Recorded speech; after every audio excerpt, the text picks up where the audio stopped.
ઉપયોગ, વાણી વિવેક કઈ રીતના કરવો, બરોબર? તો સંત તુલસીદાસજી એક દોહો ગાયો છે.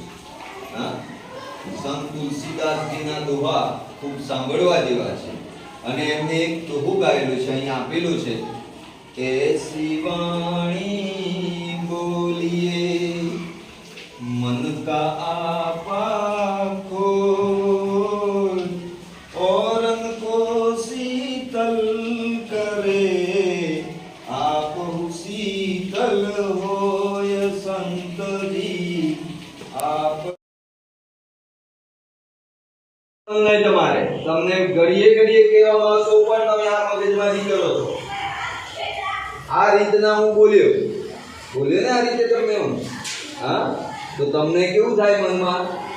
ઓ સાહેબ આ રીતના બોલે, આપણને કોઈ વઢે કોઈ લડે તો આપણને ગમે નહીં. એનો મતલબ શું? તો કે ભાઈ આપણી વાણી આપણે જે બોલીએ એ સામે બેઠેલો કોઈ હોય, સામે કોઈ વ્યક્તિ હોય, એને શું થવું જોઈએ? ગમવું. તો આવો જ એક પ્રસંગ આજે આપણે સાંભળવાનો.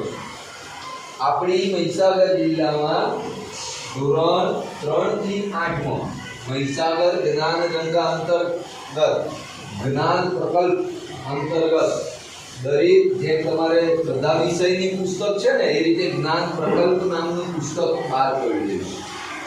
આ રીતે હા બધાને આપણે અહીંયાથી એક પુસ્તક છે એને ભણવાનું.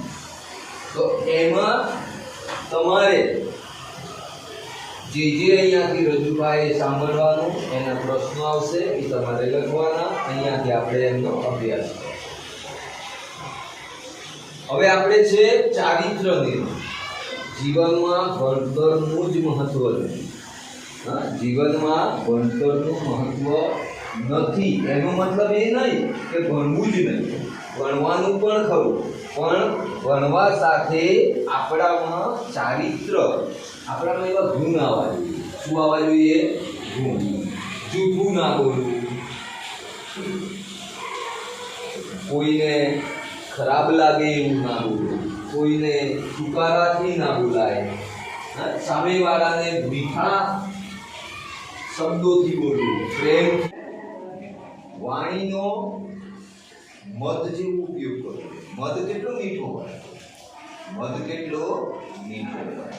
તો આ મધ કરતા પણ મીઠી વાણી આપણી હોવી. સામેવાળો વ્યક્તિ આપણા ઉપર પ્રભાવિત થઈ જાય, આપણું કામ ફટાફટ નીકળી જાય એવું આપણું વાણી. આ વાણી જીભ, એમાં એક પણ હાડકું નથી. હા, એમાં એક પણ હાડકું નથી, પણ એ જ્યારે બોલે, જો હાથ પગ બધે જ હાડકા છે, પણ આપણા જીભની અંદર એક પણ હાડકું નથી. પણ જો એ બોલે, જો એવી કટુ વાણી બોલે, એવી કર્કશ વાણી બોલે, એવી ક્રોધિત વાણી બોલે, એવી તીક્ષ્ણ વાણી બોલે, તો સામેવાળો આપોઆપ આપણે એને મારી નાખીએ.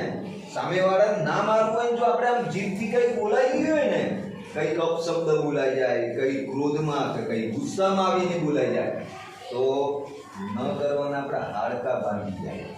જીભને હાડકા નથી, પણ એવું બોલી જાય કે જીભને હાડકા વગરની જીભ આપણા હાડકા ભાંગી નાખાય. એટલે બોલવામાં કેવું હોવું જોઈએ? એકદમ મધુરતા હોવી જોઈએ. હા, વાણી